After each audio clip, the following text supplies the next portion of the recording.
اعوذ باللہ من الشیطان الرجیم بسم اللہ الرحمن الرحیم الف لام میم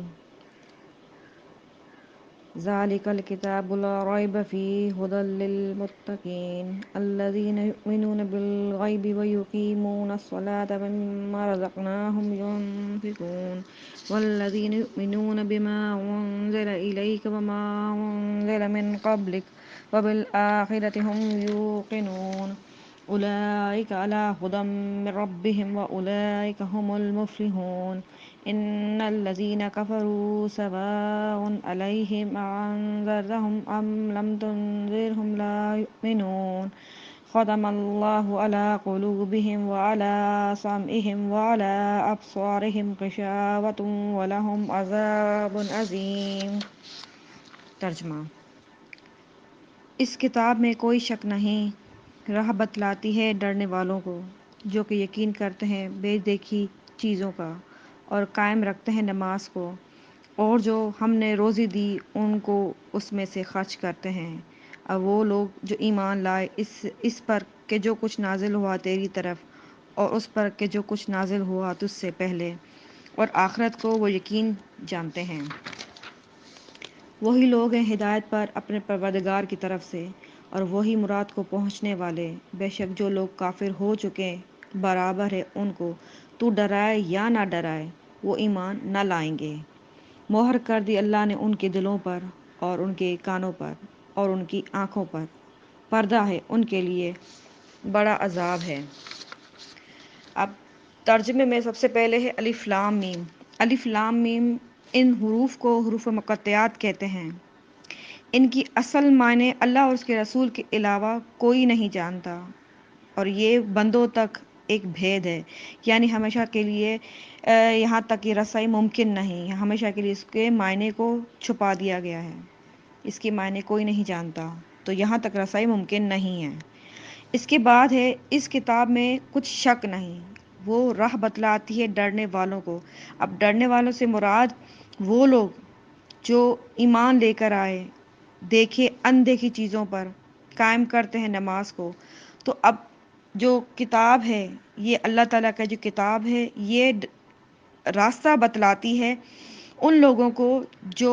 حق کے متلاشی ہیں، یعنی جو علم حاصل کرنا چاہتے ہیں، جو ہدایت پانا چاہتے ہیں، انہی کو یہ قرآن پاک راستہ دکھاتی ہے، بتلاتی ہے۔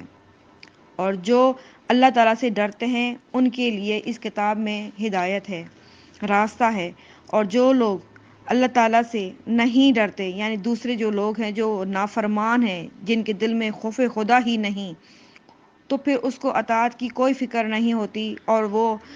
نافرمان ہو جاتے ہیں، اور پھر قرآن پاک ان کو ان کے لیے ہدایت کا راستہ نہیں دکھلاتی۔ کیوں کہ وہ حق جاننا نہیں چاہتے۔ جو حق جاننا چاہتے ہیں قرآن صرف اور صرف انہی کو راستہ بتلاتی ہے، اور جو علم حاصل نہیں کرنا چاہتے، سچ کو جاننا نہیں چاہتے، منزل تک پہنچنا نہیں چاہتے، اللہ تک رسائی نہیں رکھنا چاہتے، تو وہ ہمیشہ کے لیے ان کے دلوں پر مہر کر دی جاتی ہے، وہ نافرمان ہوتے ہیں اور ان کے لیے آخرت میں بڑا عذاب ہوتا ہے۔ دوسری بات، وہ لوگ جو ایمان لائے دیکھی اندیکھی چیزوں پر اور نماز کو قائم کرتے ہیں۔ اب نماز سے مراد یعنی اس کے حقوق کی رعایت کے ساتھ وقت پر ادا کرتے ہیں نماز کو۔ نماز قائم کرنا مطلب نماز کو وقت پر ادا کرنا ہے۔